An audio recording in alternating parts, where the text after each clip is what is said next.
1er mai que le monde célèbre la fête du travail. Au Mali, la journée sera mise en œuvre pour faire le bilan en matière de satisfaction des droits des travailleurs. 29e journée africaine de la prévention des risques professionnels et 23e édition de la journée mondiale de la santé et de la sécurité au travail. Deux événements qui visent à attirer l'attention sur l'ampleur de la problématique de la prévention des risques professionnels. Maliens et Allemands renforcent leur coopération. Une délégation d'experts allemands en textile en séjour au Mali a été reçue par le président directeur général de la CMDT. C'est pour mettre en place un parc industriel textile. Et dans ce 20h, nous recevons comme invité M. Abdou-Salam Diakile. Il est le directeur général de l'administration du territoire et rapporteur général de la phase nationale des consultations des forces vives de la nation et des Maliens établis à l'extérieur sur la rélecture de la charte des partis politiques. Avec M. Diakile, il sera question des mesures prises lors du Conseil des ministres de ce mercredi. Bonsoir M. Diakile et merci d'avoir répondu à notre invitation. Bonsoir madame, bonsoir à tous. Bonsoir à tous et bienvenue dans la grande édition de ORTM1. Nous sommes mercredi et le traditionnel Conseil des ministres est tenu ce matin dans la salle des banquets du palais de Koulouba sous la présidence du président de la transition, chef de l'État, le général d'armée Assimi Goïta. Il nous a rejoint Mahamadou Koné pour la lecture du communiqué de ce Conseil des ministres. Bonsoir Mahamadou Koné. Bonsoir Khadija Doukoné, mesdames et messieurs, bonsoir. Au chapitre des mesures législatives et réglementaires. 1. Sur le rapport du ministre de la Défense et des anciens combattants, le Conseil des ministres a adopté un projet de loi portant création de l'Office national des anciens combattants, militaires retraités et victimes de guerre du Mali. L'Office national des anciens combattants, militaires retraités et victimes de guerre du Mali a été créé par l'ordonnance numéro 02-042 PRM du 28 mars 2002 pour assurer la gestion administrative des anciens combattants, militaires retraités et victimes de guerre. Après plus de 2 décennies d'application, ce texte a révélé des insuffisances qu'il convient de corriger. Le projet de loi adopté crée sous forme d'établissement militaire à caractère social l'Office national des anciens combattants, militaires retraités et victimes de guerre du Mali, avec pour mission d'assurer la gestion administrative, la promotion et la protection sociale des anciens combattants, militaires retraités et victimes militaires de guerre. Son adoption permet, entre autres, l'intégration dans les missions de l'Office, la gestion des retraités de la police nationale et de la protection civile, la mise en place de dispositifs de prise en charge des anciens combattants, militaires retraités des forces armées et de sécurité, la participation de l'Office à la préparation et à la mobilisation des anciens combattants, des militaires retraités constituant la réserve des forces armées et de sécurité. 2. Sur le rapport du ministre de l'Industrie et du Commerce, le Conseil des ministres a adopté A. Un projet de loi portant modification de l'ordonnance numéro 2023-001 PTRM du 12 janvier 2023 modifié, portant création du Centre de recherche et de formation pour les industries légères et textiles. B. Un projet de décret portant modification du décret numéro 2023-0048 PTRM du 27 janvier 2023 fixant l'organisation et les modalités de fonctionnement du Centre de recherche et de formation pour les industries légères et textiles. Le Centre de recherche et de formation pour les industries légères et textiles a été créé par l'ordonnance numéro 2023-001 PTRM du 12 janvier 2023 avec pour mission d'assurer la formation initiale et continue et de contribuer à la promotion de la recherche dans les domaines des textiles et des industries légères au niveau national, sous-régional et régional. Son organisation et les modalités de son fonctionnement sont fixées par le décret numéro 2023-0048 PTRM du 27 janvier 2023. Dans l'exécution de cette mission, le centre est confronté à des difficultés liées notamment à l'insuffisance de l'effectif du personnel enseignant permanent. Le projet de texte adopté transfère la tutelle du centre au ministère en charge de l'enseignement supérieur en vue d'une meilleure exécution de sa mission à travers le recrutement et la mise à disposition d'enseignants permanents. 3. Sur le rapport du ministre délégué auprès du Premier ministre, chargé des réformes politiques et du soutien au processus électoral, le Conseil des ministres a adopté un projet de loi portant abrogation de la loi numéro 05047 du 18 août 2005 portant charte des partis politiques et la loi numéro 2015007 du 4 mars 2015 portant statut de l'opposition politique. Dans le cadre de la mise en œuvre des recommandations des Assises nationales de la refondation, le ministre délégué chargé des réformes politiques et du soutien au processus électoral a organisé des concertations en vue de soumettre à l'appréciation des forces vives de la nation et des Maliens établis à l'extérieur les propositions faites par les partis politiques et les organisations de la société civile sur la réduction du nombre de partis politiques en appliquant des conditions restrictives de création et de financement, la relecture de la charte des partis politiques avec une réaffirmation du statut du chef de file de l'opposition, l'interdiction du nomadisme politique en cours de mandat. Ces concertations se sont déroulées en deux phases. Une phase régionale du district de Bamako et des ambassades et consulats tenue les 16 et 17 avril 2025. Une phase nationale tenue à Bamako les 28 et 29 avril 2025. Il est ressorti de ces travaux, entre autres, les recommandations suivantes.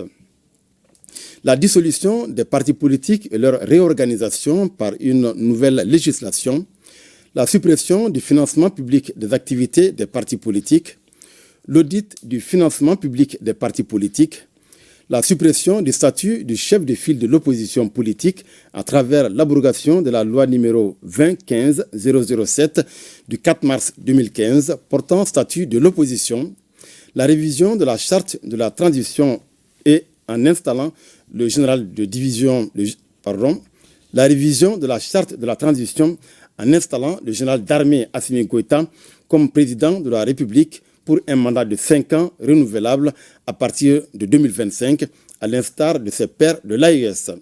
Le durcissement des conditions de création des partis politiques. Le projet de loi adopté abroge dans toutes leurs dispositions la loi numéro 05047 du 18 août 2005 portant charte des partis politiques et la loi numéro 2015007 du 4 mars 2015 portant statut de l'opposition politique. Au chapitre des mesures individuelles, le Conseil des ministres a procédé à des nominations. La liste nominative des intéressés est disponible sur le site web du secrétariat général du gouvernement www.sgg-mali.ml et dans le journal L'Essor. Au chapitre des communications, 1. Le ministre des Transports et des Infrastructures a informé le Conseil des ministres des résultats de la prévision des caractéristiques de la saison des pluies 2025.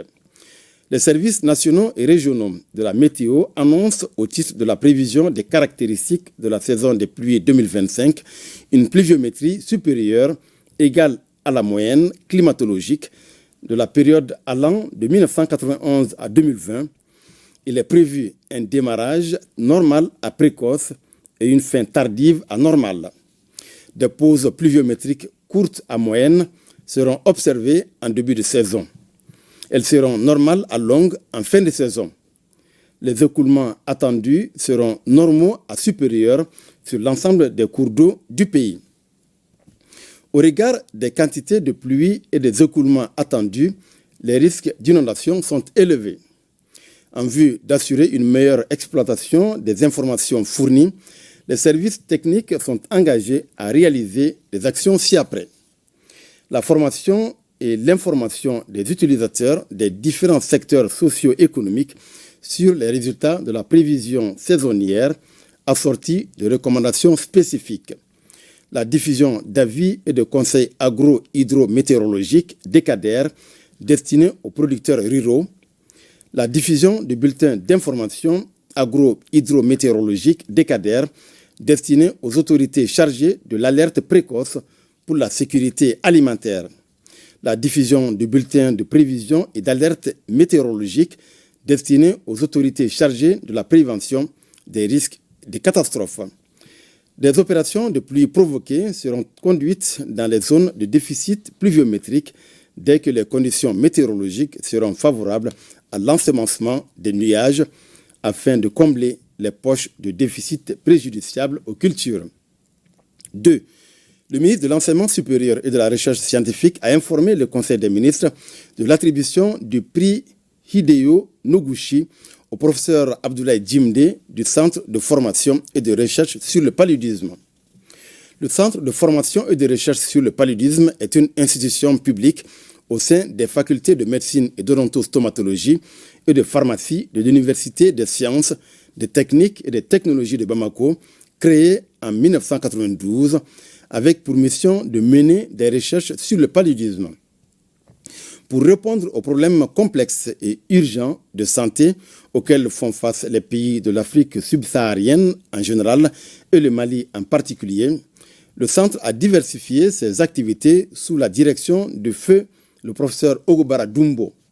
Cette diversification est perpétuée par ses élèves, en l'occurrence le professeur Abdoulaye Djimde.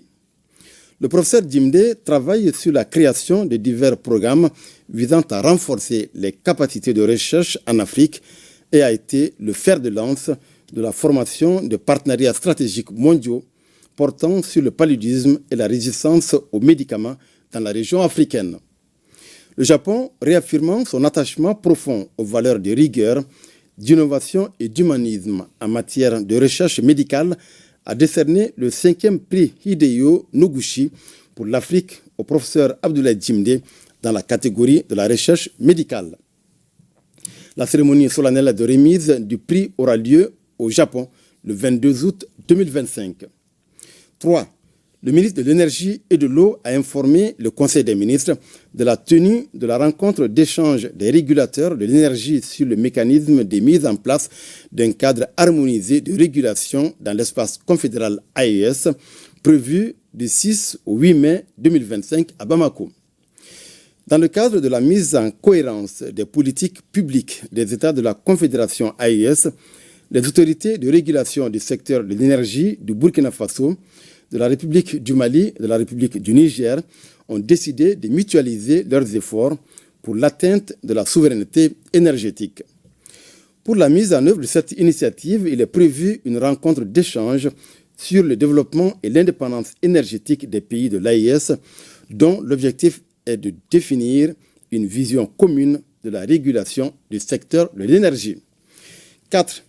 Le ministre de l'Agriculture a informé le Conseil des ministres de la tenue du forum régional sur la transformation des systèmes agricoles durables, le partage d'expériences, le financement et l'institutionnalisation du système de riziculture intensif en Afrique de l'Ouest.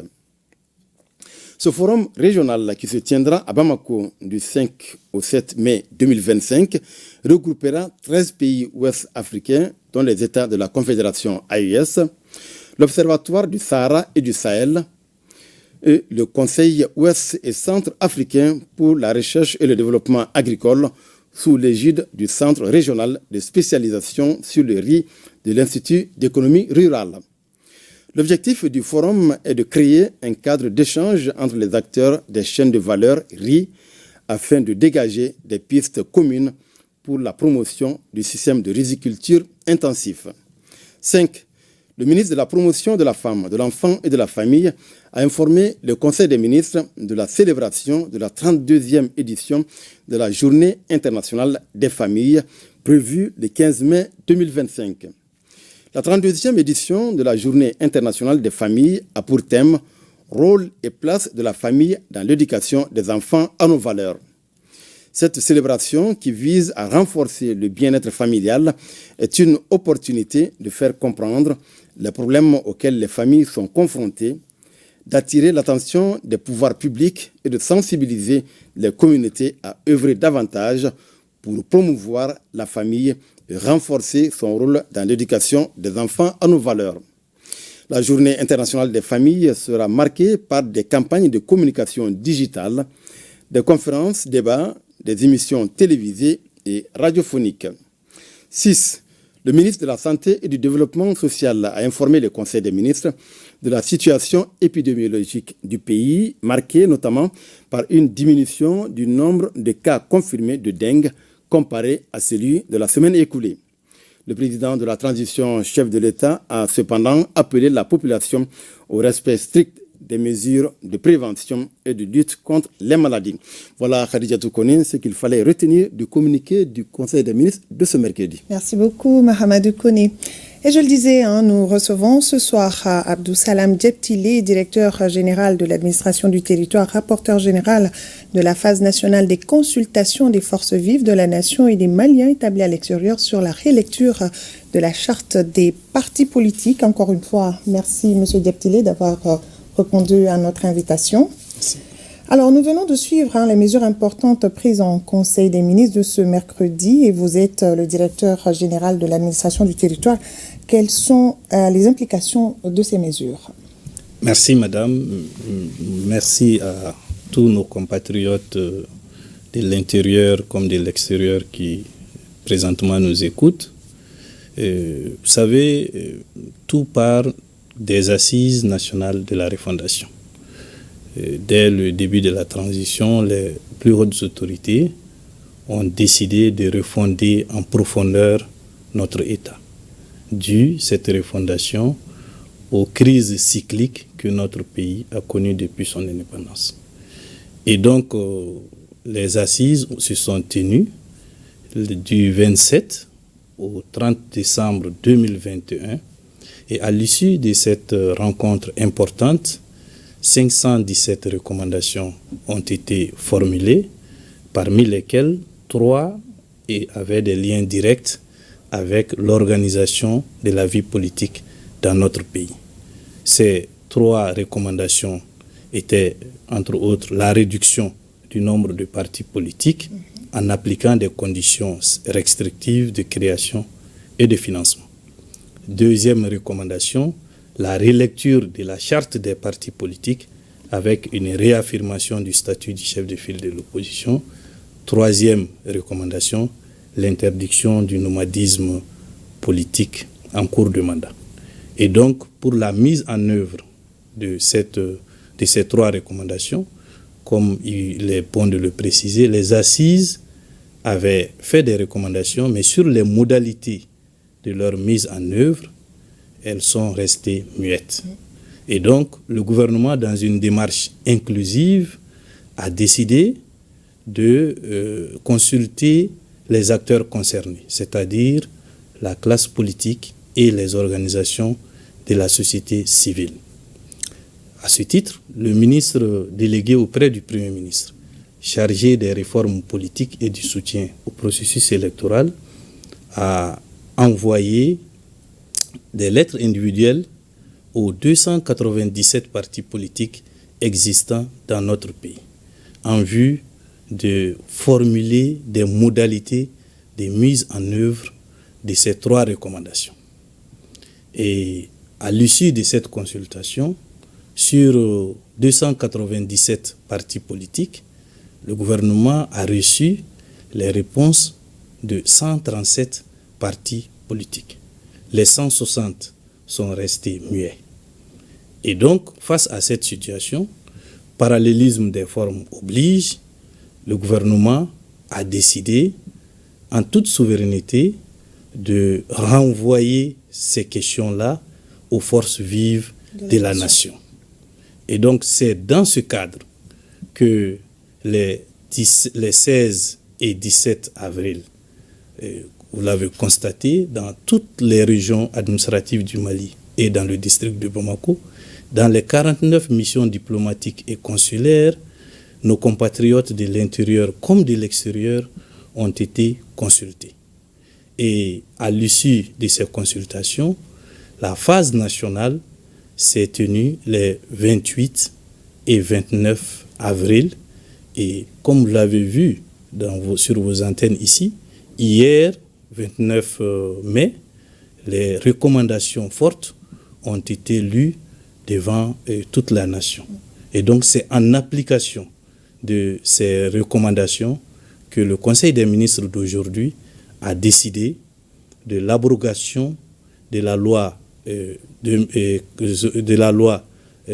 05047 du 18 août 2005 portant charte des partis politiques et la loi 2015-007 relative au statut du chef de file de l'opposition. Alors, est-ce que l'abrogation de la charte des partis politiques actuelle est synonyme de la dissolution des formations politiques au Mali? Bien, il faudrait préciser ici que bien que la dissolution ait été l'une des recommandations fortes, le gouvernement est dans une démarche méthodique et législative. Il y a une loi aujourd'hui qui régit les partis politiques. Et cette loi, son abrogation a été demandée par les forces vives. Et encore une fois, il faut préciser que sous l'empire de cette loi, des accusations sont faites, notamment au ministère de l'administration territoriale et de la décentralisation, pour dire que cette loi est assez insuffisante et qu'elle permet la création de plusieurs partis politiques. Et donc, pour dès maintenant anticiper, le gouvernement a décidé de l'abrogation de cette loi, mais qui ne met pas en cause l'existence des formations politiques actuelles. Alors, vous l'avez dit, le Mali compte 297 partis politiques. Comment cela est arrivé, monsieur le directeur général? Merci, madame. Comment cela est-il arrivé? C'est notre législation. La loi 05047, encore une fois, du 18 août 2005 portant charte des partis politiques, définit les critères, les conditions de création d'un parti politique au Mali. Malheureusement, cette loi, elle est assez, elle permet facilement de créer des partis, à telle enseigne que le praticien ne peut pas refuser d'octroyer un récépissé à des citoyens qui manifestent le désir de création d'un parti politique. Donc c'est pour, encore une fois, arrêter la prolifération des partis politiques que le gouvernement a jugé nécessaire de toucher la racine. La racine, c'est cette loi qui permet aujourd'hui de créer de nombreux partis politiques. Et donc, son abrogation permettra au gouvernement, dans la sérénité, d'élaborer une nouvelle charte et de fixer les nouveaux critères de création d'un parti politique au Mali. Et vous avez un dernier message, M. Diaptili? Le message que j'avais à l'endroit de nos compatriotes, c'est d'appeler au calme et à la sérénité. La démarche que le gouvernement est en train de suivre ne va nullement à l'encontre des principes démocratiques. La Constitution, en son article 39, dit que les partis politiques se créent librement, mais bien sûr dans les conditions définies par la loi. Et donc, c'est dans cette démarche que l'État est présentement dans le processus d'élaboration d'une nouvelle loi qui permettra de réguler notre vie politique dans des conditions sereines.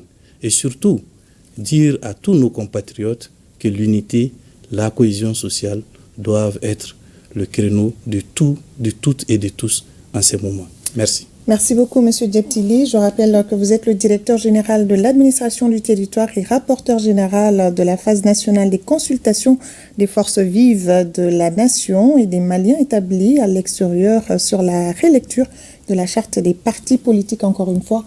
Merci beaucoup, M. Diaptili. Nous vous l'annoncions hier, fin des travaux de la phase nationale de consultation des forces vives de la nation et des Maliens établis à l'extérieur sur la rélecture de la charte des partis politiques. Parmi les recommandations, l'installation du général d'armée Assimi Goïta comme président de la République pour un mandat de 5 ans renouvelable, la dissolution des partis politiques, la suppression du financement public des partis politiques, la suppression du statut de chef de file de l'opposition et le durcissement des conditions de création des partis politiques. Le Premier ministre, ministre de l'administration territoriale et de la décentralisation, le général de division Abdoulaye Maïga, qui a présidé la cérémonie de clôture, a pris l'engagement de transmettre les conclusions au président de la transition, le général d'armée Assimi Goïta. Reportage Mamari Kone et Alou Touré. 8 recommandations générales et 11 recommandations spécifiques. C'est une véritable refondation du système politique malien que les 200 participants à la phase nationale de consultation des forces vives de la nation et des Maliens établis à l'extérieur recommandent aux autorités de la transition. À l'issue de 2 jours de travaux axés sur les 3 recommandations des Assises nationales de la refondation relatives aux partis politiques, les participants venus des 19 régions du Mali, du district de Bamako et de l'extérieur du pays ont formulé une batterie de recommandations. Les recommandations d'ordre général ont trait aux 3 thématiques abordées. Recommandations en lien avec la première thématique qui concernait la réduction du nombre de partis politiques en appliquant des conditions restrictives de création et de financement. Recommandation: dissoudre tous les partis politiques. Prendre un acte pour dissoudre les associations et mouvements à caractère politique. Fixer une caution de 100 millions de francs pour la création d'un parti politique. Interdire l'activité politique aux associations. Insérer dans la nouvelle charte, nul ne peut être membre de plus d'un parti politique. Interdire aux chefs de village, de fraction ou de quartier, aux leaders religieux et aux organisations de la société civile d'être candidats à une élection et de participer à une campagne électorale. Retirer l'agrément aux partis qui ne présentent pas de candidats à 2 élections générales consécutives. Supprimer le financement public des partis politiques. Faire l'audit du financement public des partis politiques. Les forces vives demandent la suppression du statut de chef de file de l'opposition. Orienter les ressources allouées aux chefs de file de l'opposition vers des projets de développement. Faire l'audit des fonds déjà alloués aux chefs de file de l'opposition. Le nomadisme politique en cours de mandat.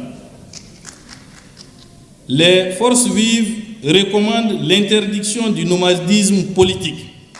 Quant aux recommandations spécifiques, elles concernent la poursuite de la transition, l'organisation de la vie politique ainsi que la révision de la charte de la transition. En installant le général d'armée Assimi Goïta comme président de la République pour un mandat de 5 ans, à partir de 2025, renouvelable à l'instar de ses pairs de l'AES.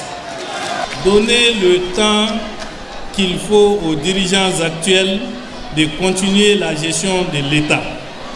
Maintenir les organes actuels jusqu'à la pacification du pays. Suspendre toute question électorale jusqu'à la pacification du pays. L'augmentation du montant de la caution pour l'élection du président de la République. Exiger le paiement d'une caution de 250 millions pour être candidat à l'élection présidentielle. 9.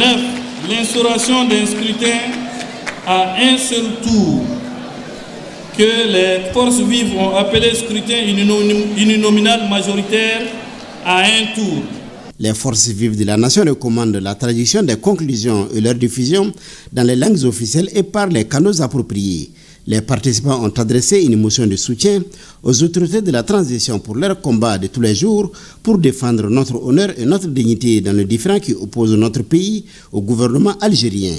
Le Premier ministre a salué les participants pour la qualité des résultats obtenus. Grâce à votre engagement et votre rigueur dans le travail, les concertations ont pu aboutir à des recommandations claires et précises,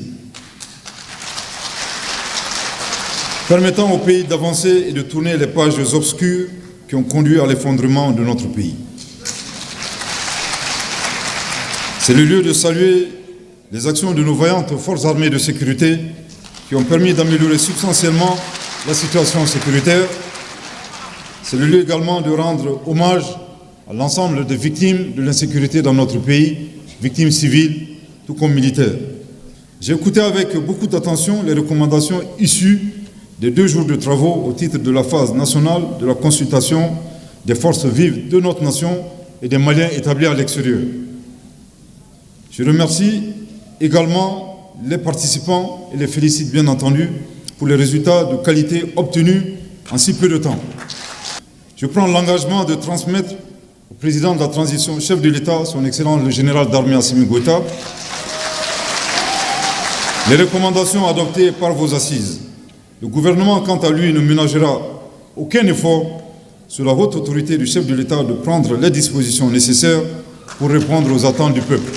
De nos jours, on dénombre officiellement au Mali 297 partis politiques et 94 organisations de la société civile.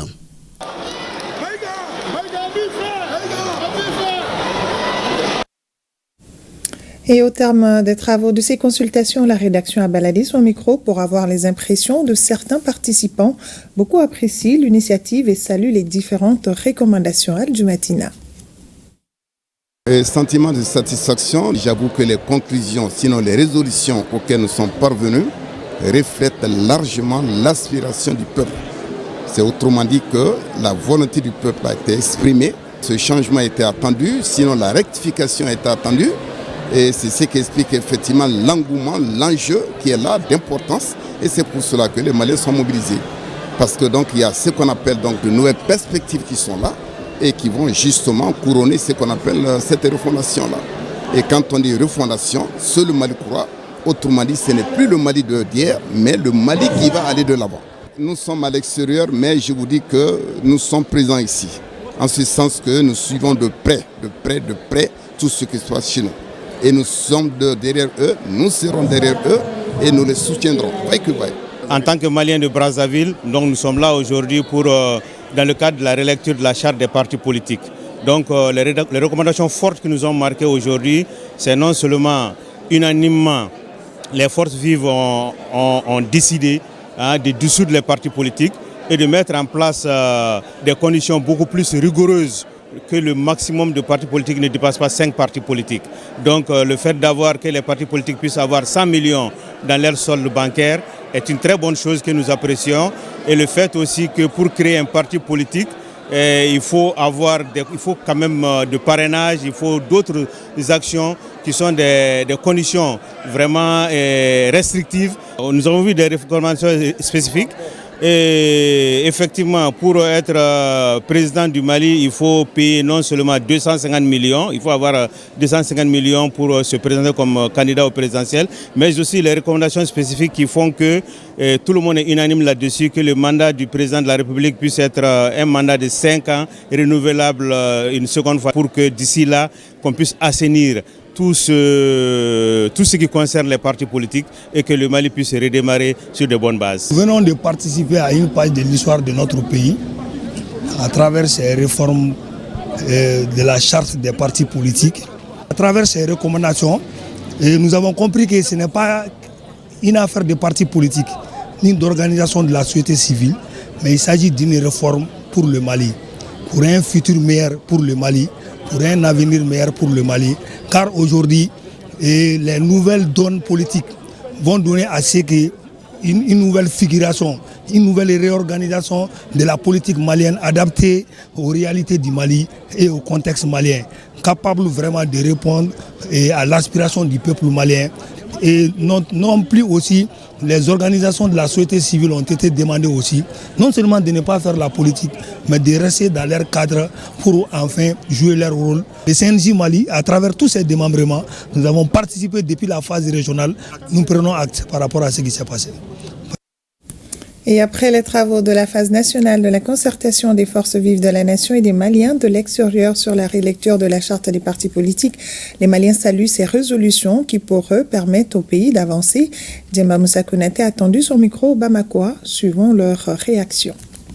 C'est une très bonne initiative. Depuis 1991 jusqu'à nos jours, nous voyons un lot pléthorique de partis politiques au Mali. Souvent, quand on regarde selon leur programme, les plupart n'ont pas de vision pour la nation, quoi. Vraiment, on ne voit qu'à l'approche des élections. Il faut les diminuer. Le Mali vit différents problèmes. On n'a pas besoin des pluies des partis politiques. Les recommandations faites hier, nous sommes partants.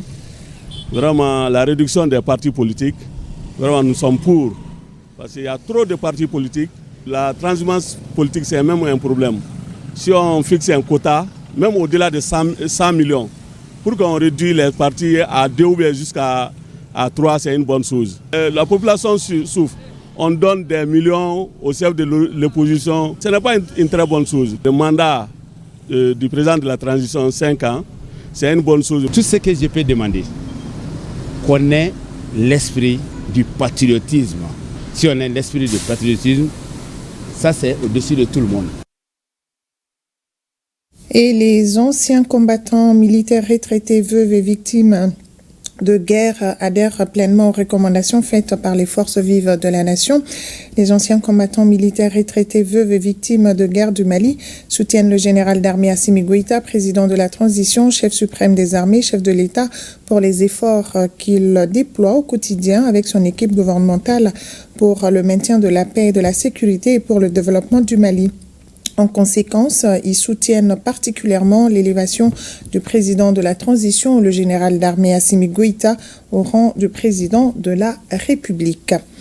Et c'est demain, jeudi 1er mai, que les travailleurs du monde entier célébreront la fête du travail. Ici au Mali, les travailleurs mettront à profit cette journée pour établir un bilan en matière de satisfaction de leurs droits. Le ministre du Travail, de la fonction publique et du dialogue social rend hommage aux travailleuses et travailleurs du Mali pour leur adhésion au pacte de stabilité sociale et de croissance. Synthèse du message du ministre en charge du travail avec Aluceni Touré. En 1884, les principaux syndicats des États-Unis ont convenu d'amorcer une lutte commune pour faire aboutir leurs revendications. 2 ans plus tard, le 1er mai 1886 a été retenu comme date de célébration de la victoire des travailleurs. Les travailleurs et travailleuses, ainsi que leurs organisations représentatives, ont toujours joué un rôle déterminant dans le processus de développement économique, politique et social de notre pays. En effet, les partenaires sociaux jouent un rôle clé dans la lutte contre la pauvreté par la promotion des droits fondamentaux au travail à travers la promotion d'emplois et de revenus décents, la valorisation des ressources humaines, l'amélioration constante des conditions de vie et de travail. Le gouvernement du Mali voudrait placer cette journée sous le signe de la justice sociale. Le pacte de stabilité sociale et de croissance signé le 25 août 2023 entre le gouvernement, le patronat et les syndicats a permis d'apaiser le climat social. Aussi, d'importants résultats ont été atteints. La mise en œuvre des recommandations des Assises nationales de la refondation et de la conférence sociale sur le domaine du travail tenue du 17 au 22 octobre 2022 permettra de régler les problèmes majeurs du monde du travail. C'est pourquoi le gouvernement poursuit avec détermination la mise en œuvre du plan d'action du pacte de stabilité sociale et de croissance signé le 25 août 2023 entre le gouvernement, le patronat et les syndicats, sous la haute présidence de son Excellence, le général d'armée Assimi Goïta, président de la transition, chef de l'État. Le gouvernement a mis en place d'importants projets concourant tous à l'amélioration des conditions de vie et de travail du monde ouvrier. Dans les prochains jours, le gouvernement, en concertation avec les partenaires sociaux et avec l'appui du Bureau international du travail, lancera les travaux d'élaboration d'un nouveau programme pays de promotion du travail décent 2026-2030, offrant ainsi un cadre stratégique pour relever les défis du travail décent et de la justice sociale. En matière de sécurité sociale, seuls 4,7% des personnes de plus de 64 ans ont reçu une pension entre 2013 et 2022, avec des inégalités marquées entre sexes et zones de résidence. Demain 1er mai, les différents syndicats du Mali célébreront chacun à sa manière cette date universelle consacrée au travail et aux travailleurs. Demain, 1er mai 2025, les travailleurs et les travailleuses du Mali célèbrent avec l'ensemble de la communauté internationale la fête du travail. À l'occasion de cette fête anniversaire du 1er mai, le président de la transition, chef de l'État, son Excellence le général d'armée Assimi Goïta, adresse à tous les travailleurs et travailleuses de notre pays ses vœux de bonheur, santé, de longévité, de prospérité et de succès. Et le ministre du Travail, de la fonction publique et du dialogue social communique, en application des dispositions de la loi numéro 05040 du 22 juillet 2005 relative aux fêtes légales en République du Mali, la journée du jeudi 1er mai 2025, fête du travail, est chômée et payée sur toute l'étendue du territoire national. Également, dans ce 20h, et je le disais dans les titres, une délégation allemande d'experts en textile est en séjour au Mali. Elle a été reçue par le président directeur général de la CMDT. Il a été question de la mise en place d'un parc industriel textile qui, à long terme, pourra augmenter le PIB du Mali. Nyanya Traoré et Toumani Diabaté. Ce qui était supposé être seulement une prise de contact a pris les allures d'une séance de travail. La CMDT veut aller vite et même très vite, mais sûrement pour répondre aux aspirations du président de la transition. Le général d'armée Assimi Goïta veut que le coton brille pour les populations maliennes. Pour cela, un parc industriel textile est en gestation et c'est vers l'expertise allemande que la CMDT s'est tournée pour diverses raisons. Dans la recherche des opportunités de collaboration, pour faire avancer l'idée, nous avons échangé avec monsieur l'ambassadeur que je tiens à remercier ici et qui a accroché aux premiers entretiens l'idée de pouvoir faire en sorte qu'on puisse transformer une partie du coton malien pour créer de la richesse et de l'emploi sur le territoire malien. Et surtout l'intérêt qu'on a porté sur la partie allemande pour son savoir-faire, la technologie allemande, la constance allemande dans la collaboration avec le Mali depuis les indépendances. Et quels que soient les moments difficiles que le pays a traversés, l'Allemagne a été aux côtés du Mali et la coopération allemande a été toujours au beau fixe. Niederlassungen in Hongkong und in Deutschland. Il se réjouit de pouvoir, n'est-ce pas, collaborer avec le Mali, dont l'objectif principal c'est de transformer, disons, les produits locaux en produits finis, donc en passant de la filature jusqu'à la confection. Donc cela pourrait apporter une valeur ajoutée pour le pays.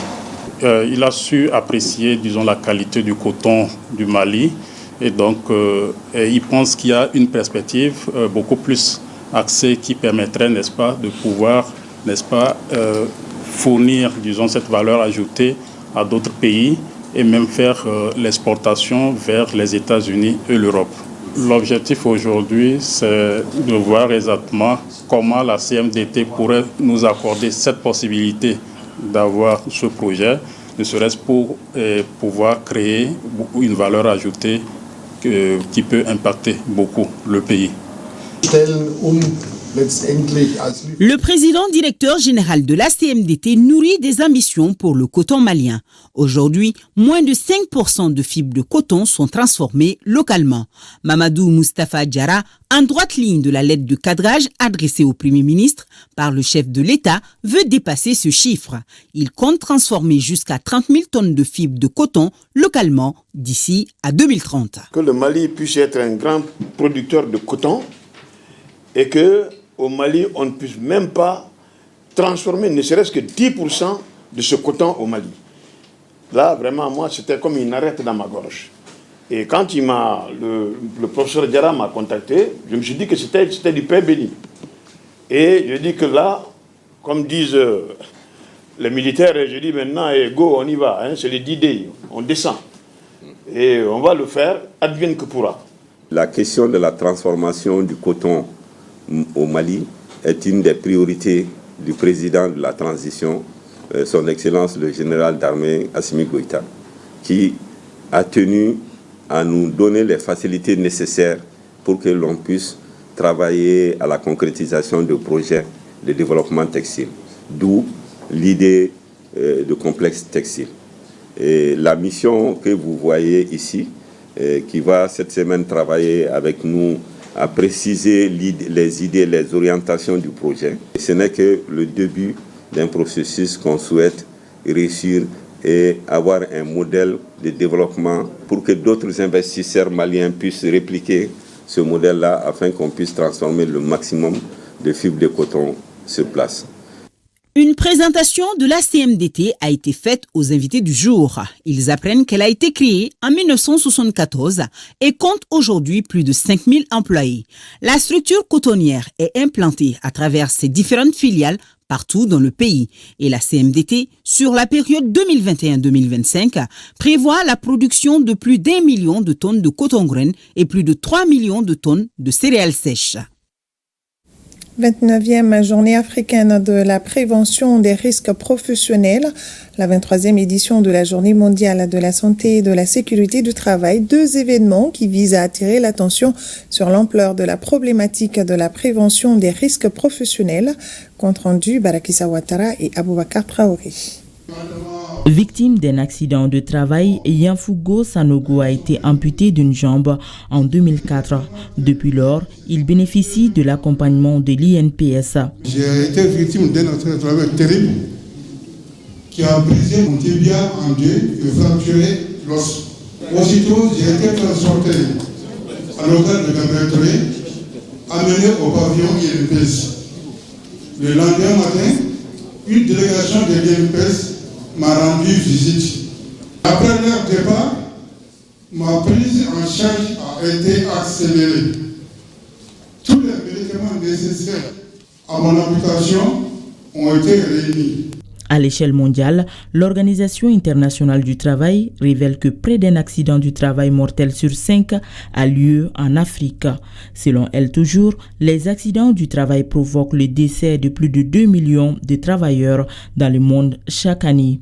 Au Mali, le nombre moyen annuel d'accidents du travail est estimé à 2000 cas selon les statistiques des services de l'INPS, engendrant un coût direct de 180 millions de francs CFA.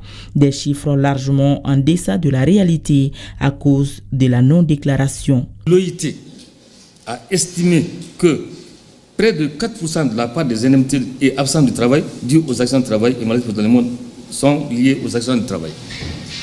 C'est vous dire, mesdames et messieurs, les conséquences néfastes des risques professionnels sur l'environnement socio-économique du pays. La transformation numérique et les mutations technologiques définissent profondément l'organisation du travail en Afrique et dans le monde.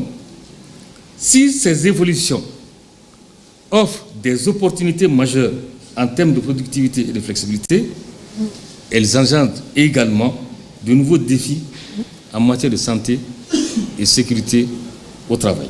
Cette 29e journée africaine de prévention des risques professionnels coïncide avec la 23e journée mondiale de la sécurité et de la santé au travail qui a pour thème révolutionner la santé et la sécurité, le rôle de l'intelligence artificielle et de la numérisation au travail.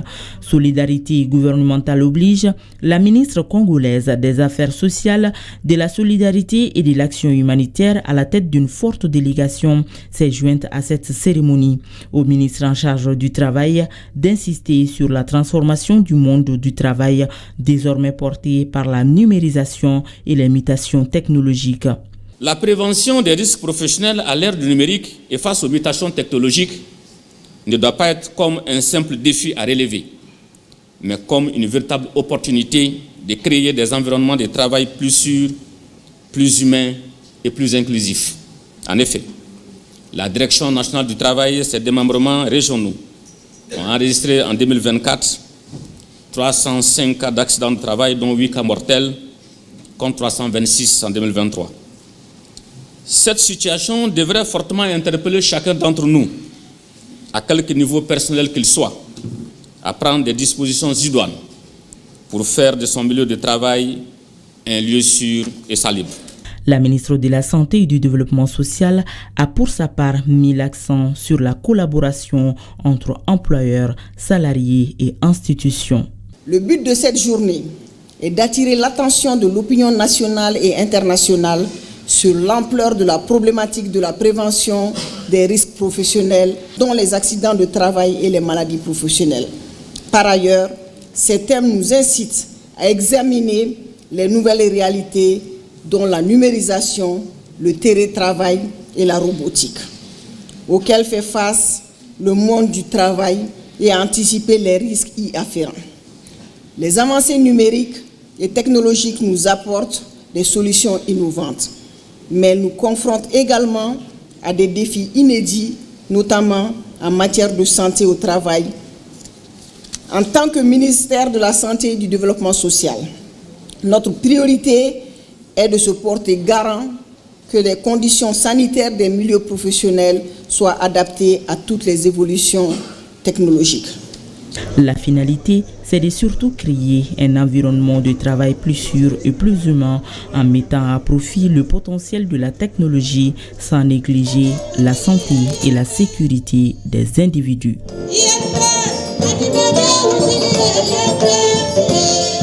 Œuvre sociale du président de la transition Abdoulaye Bougou et colonie Plateau de Samé en commune 3 du district de Bamako ont bénéficié de forages. Les cérémonies d'inauguration ont été faites ce mercredi matin. Tiemogo Konaté pour le reportage. Samé, un quartier excentrique de Bamako dont la situation géographique est marquée en grande partie par un relief peu favorable aux conditions de vie. À cause de la pénurie d'eau, la majorité des habitants souffrent les martyrs. Pour s'en approvisionner dans certains secteurs de ce quartier, il faudra se soumettre à une corvée qui ne dépasse son nom.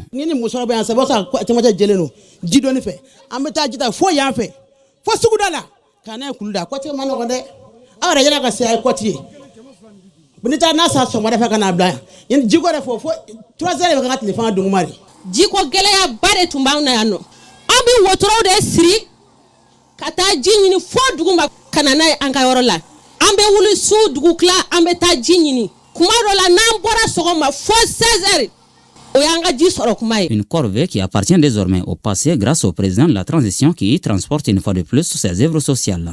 De l'eau potable coule désormais à flot au bénéfice des habitants de Abdoulaye Bougou et de Koloninko Plateau, deux secteurs abritant les 422e et 423e forages gracieusement offerts par le général d'armée Assimi Goïta.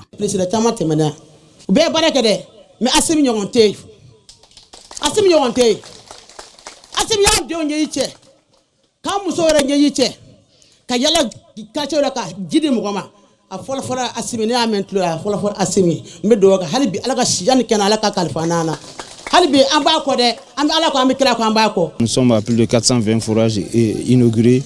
Jusqu'à présent, nous savons que les Maliens ont besoin d'eau potable. Le président de la transition, je l'ai dit, fera toujours agir sa solidarité envers les Maliens pour que les Maliens aient de l'eau potable. On sait que l'eau potable est rare. Il fera tout son possible pour que les Maliens aient l'eau potable. Et dire aux bénéficiaires, tout le temps on le dit, qu'ils prennent soin de ces forages-là parce que le manque d'eau est crucial sur toute l'étendue du territoire. Quand ils ont la chance d'avoir ces forages, c'est d'en prendre soin et que d'autres Maliens puissent en bénéficier. Loin d'inviter les bénéficiaires à en faire une source de revenus, le conseiller spécial Aguebou Damele les invite à développer des mécanismes pouvant aider à la maintenance périodique de ces forages. Il y va de leur viabilité.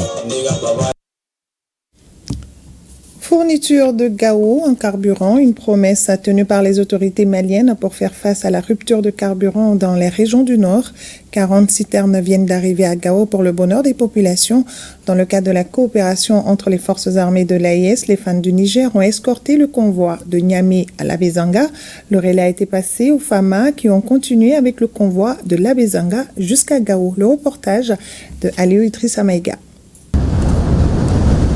Suite à la rupture de carburant dans certaines villes du Nord, les plus hautes autorités du Mali ont promis de ravitailler les régions du Nord en carburant. C'est dans ce cadre qu'un premier convoi de 40 citernes remplies de carburant a été escorté de Niamey à Labezanga par les fans du Niger et de Labezanga à Gao par les forces armées maliennes. Voilà pour toute escorte sur cet axe majeur en vue de ravitailler les régions du Nord en carburant et en denrées de première nécessité. Je remercie les plus hautes autorités hiérarchiques, à savoir le commandant de théâtre, qui a mis tout en œuvre pour nous faciliter cette mission régalienne. Je remercie les populations pour leur collaboration franche dans la réussite de cette mission. La discipline, surtout des conducteurs de citernes. Grâce à l'engagement des forces armées maliennes et nigériennes, le carburant est arrivé à destination pour le bonheur des populations. Et la première session de la commission mixte Mali-Guinée, pendant 2 jours, les acteurs vont discuter du bilan de la commission mixte et élaborer des pistes de solutions pour renforcer la coopération bilatérale en matière de sécurité. Le compte rendu de Aloukola Traoré avec la voix de Ba Traoré. La commission mixte Mali-Guinée-Conakry signée en 2015 témoigne d'une volonté politique forte de transcender les frontières régionales. Les discussions qui s'engagent sont essentielles pour faire le bilan et identifier les solutions idoines en matière de coopération militaire entre les deux parties. La partie malienne a salué cette coopération militaire qui sera un offre de soulagement pour les populations maliennes et guinéennes. Nous venons de faire le point de la coopération. Et nous sommes en train d'envisager quels sont les axes d'amélioration de cette coopération. Un Guinéen au Mali, un Malien en Guinée, voilà, c'est la même chose. Ils ont quitté chez eux, ils sont chez eux. Et quand nous allons en Guinée aussi, on a quitté chez nous, on est chez nous en Guinée. Donc c'est d'abord leur souhaiter la bienvenue, leur dire qu'ils sont les bienvenus au Mali et qu'ils sont chez eux au Mali. Cette rencontre permettra de tisser une coopération fructueuse. Le Mali et la Guinée-Conakry vont conjuguer les efforts pour un avenir meilleur. Et en image, passation de témoins au poste de commandement théâtre sud de l'opération Dougokoloko. Cet événement symbolise la continuité opérationnelle et l'efficacité du commandement interarmes. Le nouveau responsable du poste de l'opération Dougokoloko est le colonel-major Mamadou S. Koné, a rendu hommage à son prédécesseur et a réaffirmé sa détermination à maintenir le cap. La passation de témoins au poste de commandement théâtre sud de l'opération Dougokoloko.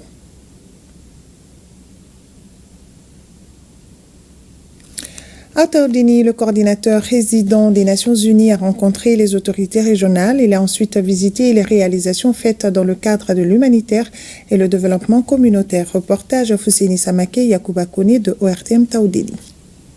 Cette mission conjointe à Taoudéni, composée des représentants du gouvernement malien, des responsables du système des Nations Unies et des représentants de certaines ambassades accréditées au Mali, permet de visiter les réalisations mises en œuvre avec les autorités. Ces réalisations s'inscrivent dans le cadre de l'humanitaire et le développement communautaire. C'est tout simplement une visite de prise de contact et puis de voir les réalisations avec les autorités. Ensuite, c'est aussi une visite aussi de solidarité avec les autorités par rapport à la situation dans un contexte international difficile où les ressources raréfient. Et donc ces pays qui continuent d'appuyer les efforts des Nations Unies au compte du gouvernement malien, nous les remercions. C'est une première visite, c'est vraiment la toute première que nous entreprenons et donc nous allons certainement consulter avec le gouvernement, avec les autorités pour pouvoir faire ce genre de visite de temps en temps. Les échanges permettent d'apprécier concrètement les réalités locales, les besoins persistants ainsi que les avancées obtenues au niveau des populations. Vraiment, aujourd'hui, nous sommes très contents de voir tous ces ambassades chez nous à Taoudéni. Vraiment, nous aurons besoin de ces partenaires pour changer avec eux, pour faire tout ce qu'on peut faire comme des partenariats avec eux. Ça nous renforce, nous changer avec eux. Selon les représentants régionaux, dans la région de Taoudéni, 1889 ménages, soit 8995 personnes déplacées internes, doivent rejoindre leur localité d'origine. Haut les cœurs pour les déplacés de Kamanegela, une initiative de la Croix-Rouge malienne qui a permis de récolter des fonds. Grâce à ces fonds, désormais de l'eau potable pour les habitants de Kamanegela, des classes équipées pour les enfants et des équipements de maraîchage pour les femmes.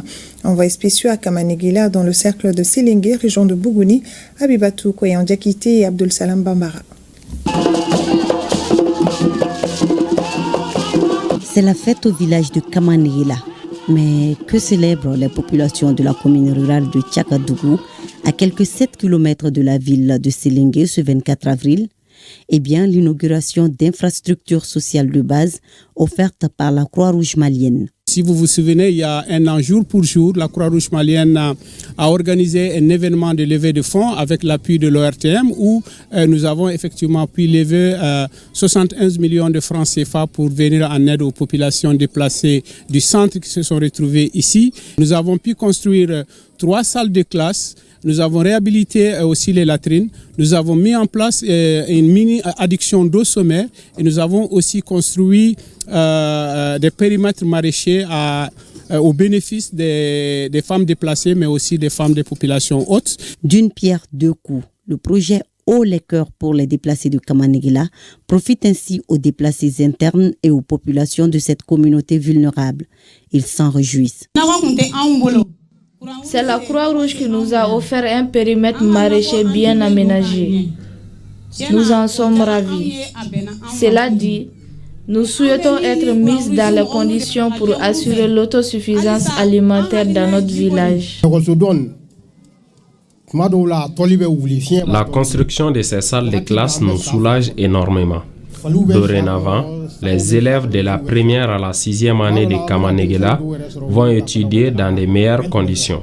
Ces actions répondent aux soucis des plus hautes autorités. Lors de nos évaluations des agents de développement social et de la Croix-Rouge sur le terrain, on s'est rendu compte que ces populations sont confrontées à un certain nombre de besoins, dont l'accès à l'eau, l'accès à l'éducation pour les enfants déplacés qui sont là, et l'accès aux activités génératrices de revenus pour les femmes qui ont tout laissé derrière elles. Auparavant, la Croix-Rouge malienne avait apporté à ces populations une assistance d'urgence de plus de 10 tonnes de céréales diverses pour près de 81 millions de francs CFA. Et l'organisation n'entend pas s'arrêter en si bon chemin. D'autres actions de bienfaisance suivront, promesse des responsables. Fin de la mission de collecte des attentes, des besoins et des problèmes de nos compatriotes établis aux Émirats Arabes Unis et au Royaume d'Arabie Saoudite. C'est la ville sainte, ville lumière de Médine, qui a constitué la dernière étape de la mission conduite par le président du Conseil économique, social, environnemental et culturel, Yacouba Katili.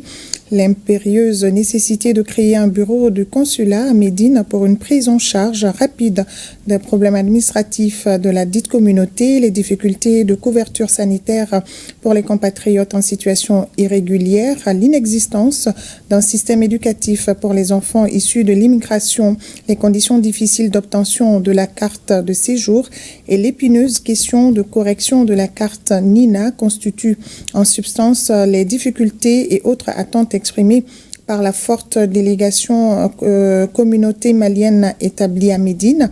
C'est un président visiblement satisfait du déroulement de la mission qui a réitéré toute sa gratitude aux missions diplomatiques et consulaires accréditées auprès des Émirats Arabes Unis et au Royaume d'Arabie Saoudite. Actualité AES, c'est tout de suite et maintenant.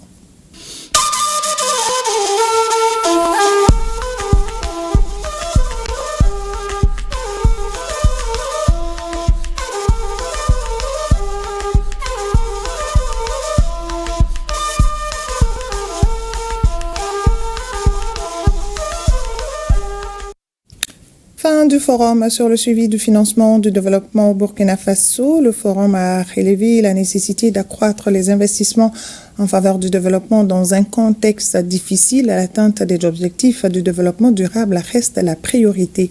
Le point avec Aboubakar Sagnon. Les participants au forum sur le suivi du financement du développement sont unanimes. Les mécanismes de mobilisation des ressources financières en faveur du développement se heurtent à de nombreuses difficultés.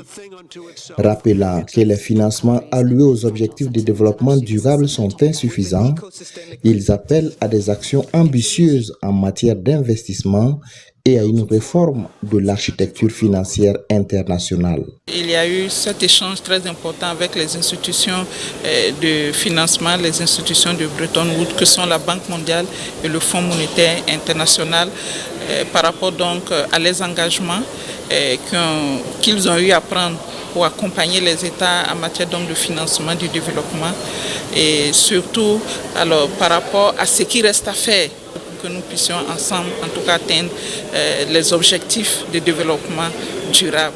La structuration de la dette, la réduction du coût de l'emprunt, la mobilisation des investissements privés, la revitalisation de la coopération au développement, le commerce international et la technologie au service du développement durable sont les thématiques développées au cours des différents panels.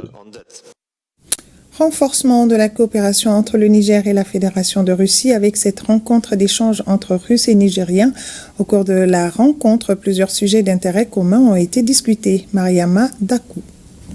Depuis ce matin du 29 avril 2025, c'est une importante délégation de la Russie, principale alliée du Niger, qui séjourne à Niamey où elle a entrepris d'importantes rencontres dans le cadre du renforcement de la coopération bilatérale, notamment dans le domaine de la défense et de la sécurité. S'agissant du domaine de la défense, c'est un envoyé spécial du ministre de la Défense de la Fédération de Russie, accompagné par les cadres du ministère qui ont eu des discussions fructueuses avec les responsables du ministère de la Défense nationale du Niger. La réunion présidée par le secrétaire général adjoint du ministère de la Défense nationale, le colonel-major Maman Souley, a permis aux deux parties d'évoquer plusieurs points d'intérêt communs, mais également de passer à revue les différentes actions menées conjointement depuis le début de cette coopération.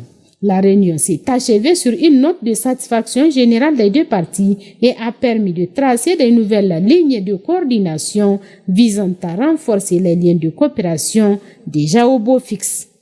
Pour rappel, la Fédération de la Russie a été d'un grand soutien pour le Niger dès le lendemain des événements du 26 juillet 2023, au moment où certaines nations menaçaient de l'agresser.